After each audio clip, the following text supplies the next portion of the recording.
नमस्कार, मैं Vikrant Nath national environment science camp Dudhwa tiger reserve से आप सभी का स्वागत करता हूं।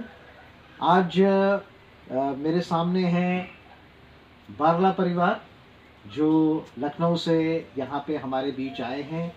आप सभी का हार्दिक स्वागत, नमस्कार। सबसे पहले मैं परिवार के सभी सदस्यों का एक संक्षिप्त परिचय देना चाहूँगा। आप हैं श्री अनूप बारला, आप एक बैंकर हैं जो small industries development bank of India Lucknow में कार्यरत हैं। आपके साथ आपकी धर्मपत्नी श्रीमती हेलन बारला है।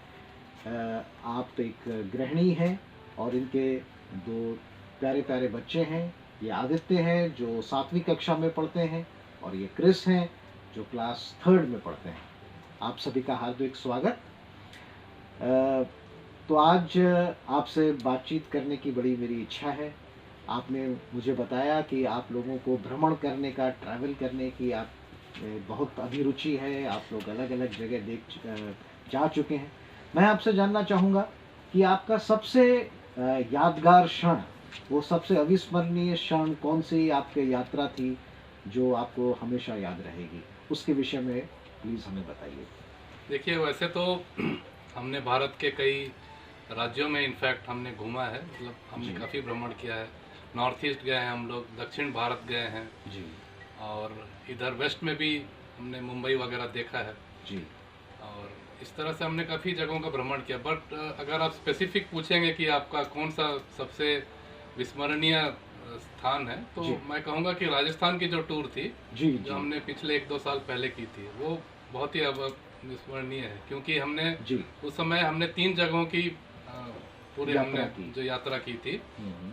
इसमें जोधपुर, जैसलमेर और बीकानेर थी। अच्छा, अच्छा। तो जहाँ जी, जैसे हमने जोधपुर में वहाँ मेहरानगढ़ का किला देखा, जी। काफ़ी बहुत ही अच्छा प्रसिद्ध है। जी। प्रसिद्ध किला है। हम्म।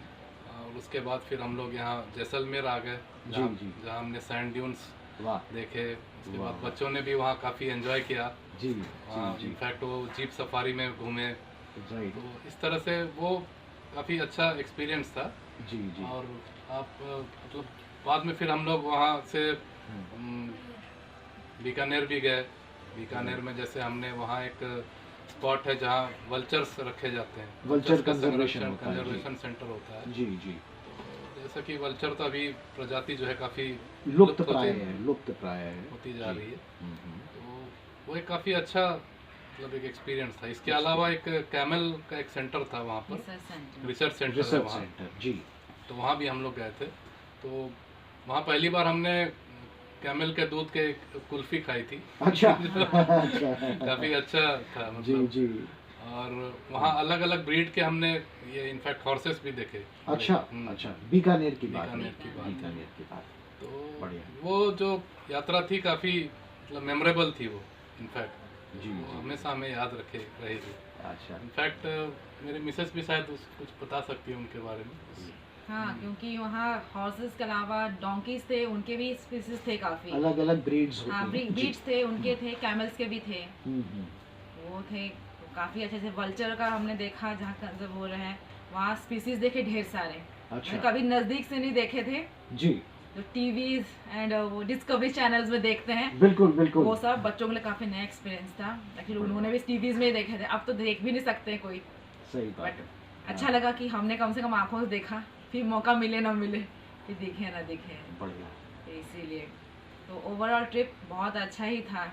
जैसलमेर में हमने एक चीज़ और देखी, वहाँ एक हॉन्टेड विलेज है कुलधारा करके। कुलधारा के नाम से। जी। हाँ, वो हमको बड़ा देखने का था हम्म। कि एक्चुअली ऐसा क्या चीज़ है वो हॉन्टेड, जो बोला जाता है कि नहीं, बट सही में वो पूरा वीरान है। सब लोग वहाँ से पलायन कर गए। पूरा जो गांव था वो एक साथ शायद पलायन कर बिल्कुल, गया। रातों रात वो रातों पलायन रात कर पलायन गए कर गए, तो इस कारण से जो है वो पूरा हाँ। हॉन्टेड हो गया है वो भी कुलधारा। था। एंड जोधपुर में एक और है रॉक पार्क है वहाँ पे। बिल्कुल, बिल्कुल। वो बहुत अच्छा राव है। जोधा रॉक या पार्क। वो काफ़ी अच्छा है। जैसे बच्चे पढ़ते हैं रॉक्स के बारे में, उन्होंने वो एक्सपीरियंस का छू के देखा and igneous rocks, sediment rocks, guide ने हमको सब के बारे में बताया, बढ़िया। कैसे बनते हैं और वहाँ पे कैसे पौधे उगते हैं रॉक की एरियाज में, सब बताया गाइड ने हमें। वाह। बहुत अच्छा एक्सपीरियंस था ओवरऑल। अच्छा, तो आपने उसको अपने जो आप ज्योग्राफी में पढ़ते हैं उसके साथ को रिलेट किया। यस। बढ़िया। अब मेरा आपसे जो अगला प्रश्न यही है कि आप अलग अलग चीज़ें आप जाते हैं, आप सिर्फ साइट सीइंग के लिए नहीं जाते हैं, आप लोग एडवेंचरस एक्टिविटीज़ में भी आप लोग भाग लेते हैं। तो आपकी सबसे एडवेंचरस कौन सी एक्टिविटी आपने की जो आप कभी नहीं भूल सकते? अब जैसे हम तो बैंकर हैं, जी। हमारे लिए तो मतलब क्या 9 to 5 डेस्क पे बैठे रहना ही सबसे बड़ा काम होता है। बिल्कुल। हमारी जो फिजिकल एक्टिविटी है वो ऑलमोस्ट मतलब नील के बराबर ही होती है। काफ़ी। और ये जितने भी हम लोग ये एडवेंचरस ट्रिप करते हैं या आप जो भी बोल लीजिए, जी। इसमें काफ़ी चलना होता है और फिजिकल एक्टिविटी बहुत ज़्यादा होती है। Right right. तो अगर आप मुझसे पूछे तो मेरे लिए तो वही सबसे बड़ा एडवेंचर होता है। अच्छा। क्योंकि आप दिन भर कुछ सही बात फिजिकल है, एक्टिविटी सही में बात लगे है। रहते हैं, जी, अपार्ट जी। From routine mundane life, hmm. अब हट के कुछ करते हैं। जी जी जी। बाकी तो हमारे बच्चे कुछ बता पाएंगे मतलब जो कि जिनकी तो एज है। आदित्य और क्रिस, आप बताइए कि आपका सबसे एडवेंचरस एक्टिविटी मम्मी पापा के साथ आपने कौन सी करी है? नैनीताल, देखिए एक था नैनीताल के पास में ही एक और कोई शहर है, नाम याद तो आ नहीं रहा। भीमताल। भीमताल। भीमताल। हाँ। अच्छा, तो भीमताल में हमने एक तो हमने किया था paragliding. Paragliding. Wow wow. Paragliding ना उसके बारे में। हाँ। और क्या है, एक तो मेरे को ऊंचाइयों से थोड़ा डर लगता है, फिर भी मैंने ट्राई किया। ओके। अच्छा एक्सपीरियंस था बहुत। अच्छा अच्छा अच्छा। तो क्या मतलब सबसे एडवेंचरस उसमें क्या लगा? सबसे एडवेंचरस हाँ। वही हवा में उड़ना। हवा में उड़ना। Wow. Very good, very nice. और सेकंड था हाँ। एक हमारा, हमने वही भीमताल में हाँ। कायाकिंग किया था। अच्छा। और मेन एक्सट्रीम बात जहाँ हमें डर लगा थोड़ा, हाँ। वो हाँ। था जब हम लेक के बीचों बीच पहुंच गए जहाँ हम कायाकिंग कर रहे थे। राइट। वहाँ पे गाइड ने हमको बताया हाँ। कि वो कुछ 100 मीटर गहरा है। बाप रे। अच्छा।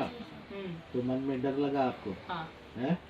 तो उस डर को आपने कैसे काबू किया? मेरे को डर नहीं लगा। डर तुम्हें नहीं लगा? गुड। बढ़िया। आपने बताया कि जहाँ कहीं आप जाते हैं, आप कई सारी चीज़ें, नया नया व्यंजन भोजन आप लोग ट्राई करते हैं। तो कुछ ऐसा एक्सपेरिमेंट जो मैम आपने घर में किया हो उसके विषय में बताइए। हाँ, जैसे हम रांची गए थे तो जी। वहाँ पे हमने वहाँ का जो खाना है लिट्टी चोखा, लिट्टी चोखा। वाह, मुंह में पानी आ रहा है। वही खाया, चखा पहली बार। अदरवाइज यही होता है कि होटल से ही खाना खाया जाता है, जी जी बट वो हमने ठेलों से खाया जहाँ रोज लोग जाते हैं, जी जी। डेली वर्कर्स, वहाँ खाया। मैंने कहा एक बार ये भी ट्राई किया, जब वो इतना खाते हैं तो कुछ तो स्वाद होगा अलग बिल्कुल। से। हाँ हाँ। होटल्स का तो बात अलग होता है। जी। तो हमने वहाँ ट्राई किया एंड लिटरली बहुत अच्छा था। ऐसा लगा है नहीं, मतलब घर का ही खाना बोल जी। सकते हैं। अच्छा अच्छा। तो स्मोक में उन्होंने जो पकाया था जी जी। एंड घी पूरा भर के, हाँ हाँ हाँ। काफी अच्छा। तो हाँ। वही बच्चों ने बोला एक बार, मम्मी लिट्टी चोखा ट्राई करिए, हर बार कुछ ना कुछ ट्राई करती हो, जरा इस बार ये ट्राई करो। अच्छा। तो मैंने कहा चलो ये भी किया जाए। हाँ, देन वही गूगल खोला गया, जो आजकल हम लोग के माओ के हाँ, लिए हाँ, है, हाँ, सब हाँ। जिससे भी तो जी, गूगल से ही जी। खुलते हैं। हाँ।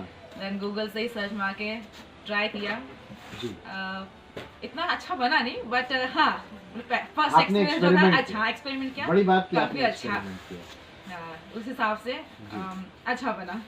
चलिए, अगली बार लखनऊ आऊंगा तो आपके यहाँ लिट्टी चोखा खाने आऊंगा। बिल्कुल बिल्कुल। And I would also like to add something. जी सर। एक्सपेरिमेंट से सबसे ज़्यादा इन टूर ट्रिप्स में ये होता है एक्सपीरियंस, जी। Yeah. जो आप लोगों से मिलते हैं, इतने सारे लोगों से, उनकी जीवन शैली, किस तरह से उनका रहन सहन है, ये बिल्कुल, चीज़ें बिल्कुल। हमें बहुत कुछ सिखाती हैं। सही मतलब बात है, बिल्कुल सही जैसे बात आप नॉर्थ ईस्ट के किसी भी जगह में चले जाइए, वहाँ चले जाइए, साउथ के इंटीरियर में चले जाइए, तो वहाँ आप देखते हैं कि किस तरह से लोग अपने दिनचर्या किस है। बिल्कुल तरह से बिल्कुल। अपना जीवन यापन कर रहे हैं, तो आपको बड़ा इंस्पायरिंग लगता है। बिल्कुल बिल्कुल। और और जो ये विविधता जो हमारे देश में देश में है, है। वो मतलब आप पृथ्वी में आप जैसे रूस के एक कोने से दूसरे कोने चले जाएं तो वो एक जैसा ही है, कोई अंतर नहीं मिलेगा। शहर भी सब एक जैसे, लोग भी सब एक जैसे। और हमारे देश में आप ये कहा जाता है कि आप इतने मील की दूरी पे जाएंगे तो भाषाएं भाषा बदल जाएगी। बिल्कुल। तो उससे क्या होता है कि बच्चों में भी एक अच्छा ये होता है, ज्ञानवर्धन होता है। फिर वो अलग अलग लोगों से मिलके उनका भी एक्सपीरियंस जो है एनरिच होता जाता है। बिल्कुल बिल्कुल, तो उनका दृष्टिकोण बढ़ता है। इनफैक्ट ये एक बहुत अच्छी चीज़ है जो कि मैं कहना चाहूँगा इस बारे में। बढ़िया। तो अब चूंकि हम सब दुधवा के जंगलों में हैं, तो मैं और दुधवा आप लोग पहली बार आ रहे हैं, तो मेरे मन में यही प्रश्न हो रहा है कि दुधवा में आपको कुछ ऐसा लगा हो, जो ऐसा अनुभव किया हो जो आपने किसी अन्य स्थान पे नहीं किया हो, वो ऐसा क्या अनुभव था, मैं आपसे जानना चाहूँगा। जैसे देखिए, दुधवा में हम आए तो यहाँ हमने साल के पेड़ देखे। जंगल बहुत सारे एक ही बार हमें ये पहली बार पता चला कि साल का जो लाइफ होता है वो 300 इयर्स का होता है। जैसे यहाँ पर लोगों ने बताया कि 100 साल उसको बढ़ने में लगते हैं, 100 साल उसको मैच्योर होने में लगते हैं, then another 100 year it takes to die. बिल्कुल। तो ये मुझे पता नहीं था पहले, तो ये एक अच्छी जानकारी यहाँ मिली। उसके अलावा हमने साल के पेड़ देखे,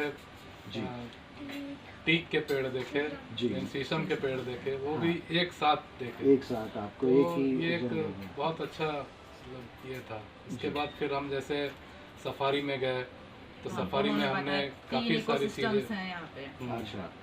Woodland and grass, wetland and grassland. तो उन्होंने बताया, दिखाया भी कि ये देखिए ये है वुडलैंड एंड ये ग्रासलैंड, इसको बोला जाता है। अच्छा। वो चीज़ जानना मिला। काफी गाइड हमारे बहुत अच्छे थे। अच्छा। उन्होंने बहुत कुछ बताया।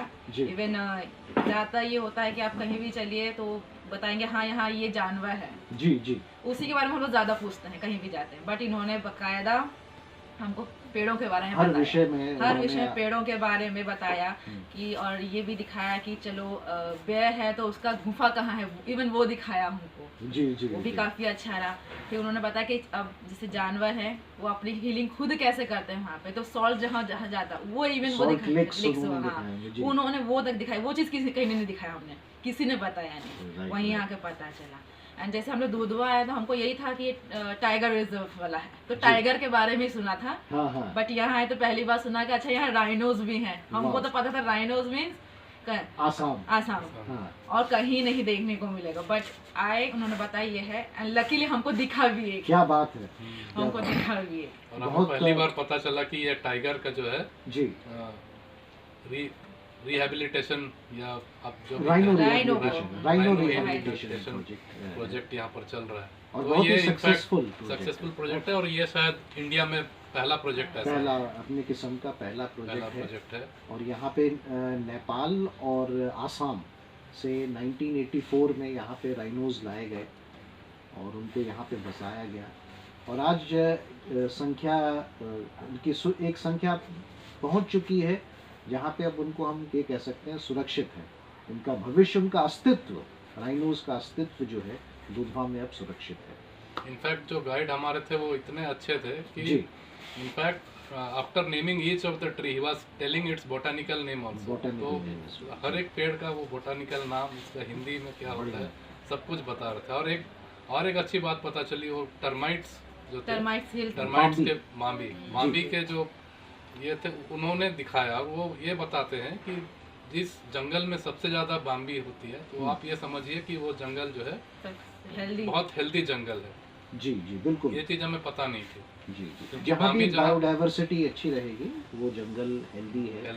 जी बढ़िया। तो ये बड़ा एनरिचिंग एक्सपीरियंस था। बढ़िया। लेकिन अंकल एक ऐसी चीज जो हमने कहाँ और नहीं देखी, is the jungle itself, Dudhwa. Right. हाँ, साल का ये अपने में ही एक अलग ही है, अद्भुत था। बिल्कुल सही बात है। मुझे याद है कि एक टीचर के साथ, एक लेडी टीचर थी, तो उन्होंने मुझसे कहा कि सर मुझे यहाँ पे टाइगर को देख के मुझे डर नहीं लगेगा, पर इस जंगल को देख के मुझे डर लग रहा है। नो डाउट, बहुत ही घना, बहुत ही अच्छा जंगल, बहुत घना। तो अब एक ही प्रश्न अब मेरे मन में उठ रहा है कि आपका अब अगला पड़ाव क्या है, अगला डेस्टिनेशन आपका क्या है, और आप अगला नया एक्सपेरिमेंट क्या करने जा रहे हैं? हमारा अगला डेस्टिनेशन है केरला। केरला? केरला कहाँ पड़ता है क्रिस? कहाँ, किस जगह है? पाकिस्तान या इंडिया? इंडिया। इंडिया में ही है? अच्छा, कहाँ पे है इंडिया में? साउथ। साउथ इंडिया में। अच्छा, तो क्रिस वहाँ पे आप क्या एडवेंचर आप करने जा रहे हैं? क्या एक्सपेरिमेंट, क्या नया करने जा रहे हैं? हम बोट हाउस में रहेंगे। बोट हाउस में रहेंगे? वाह। और मेन वहाँ की फिल्टर कॉफी पियेंगे। Filter coffee? Oh good. Back waters देखेंगे। बढ़िया। चलिए, इस आशा के साथ कि आप की यात्राएं, आपका एडवेंचर जारी रहे और आप लोग खूब एंजॉय करें और नई जानकारी प्राप्त करें और इसी इंटरेस्ट के साथ, जैसा आपने विज्ञान में इंटरेस्ट दिखाया, उसी इंटरेस्ट के साथ और जगहों को एक्सप्लोर करें। मैं आप सभी का धन्यवाद कहता हूँ। मैं आपको बस 1 मिनट के लिए रोकना चाहूँगा। बिल्कुल सर। मैं ये भी कहना चाहता हूँ कि यहाँ जो रहने का जो एक्सपीरियंस है जी, वो भी अपने आप में बहुत ही यूनिक, कारवान का जो एक्सपीरियंस है वो भी सबसे यूनिक है दुधवा का, क्योंकि हम लोग टेंट हाउस में रहे और यहाँ जो हमें मतलब नेचुरल चीज़ें खाने को मिल रही है और इस तरह का जो माहौल है, जो मतलब पोल्यूशन फ्री, और आप सुबह उठ रहे हैं, थोड़ा वॉक कर रहे हैं, तो इस तरह का एक्सपीरियंस बहुत ही मतलब मेरे लिए तो पहला ही है ये एक्सपीरियंस। तो इस चीज़ के लिए मैं दिल से आपको धन्यवाद देता हूँ एंड मैं आपसे यही कहना चाहूँगा कि आपका जो ये कारवान या जो इसका मतलब सफ़र होता है जी सर। वो सफ़र आप हमेशा जारी रखिए and I wish you lot of success for your बहुत फ्यूचर। धन्यवाद सर, आपके इतनी प्रशंसा की, आपने इतना अप्रिशिएट किया। आप सभी का धन्यवाद। आप लोग लखनऊ से इस एडवेंचरस यात्रा पे निकले, यहाँ दुधवा आए, नेशनल एनवायरनमेंट साइंस कैंप में आए और सबसे बड़ी बात बर्ड्स में और जंगल में और वाइल्ड लाइफ में आपने इतनी अभिरुचि दिखाई। मैं भी आपका हार्दिक धन्यवाद कहना चाहूँगा। तो ये थे बारला परिवार, जिनके साथ हमने पूरे भारत की एक सैर करी और उसके साथ दुधवा को एक नए सिरे से देखा। नमस्कार। नमस्कार। नमस्कार।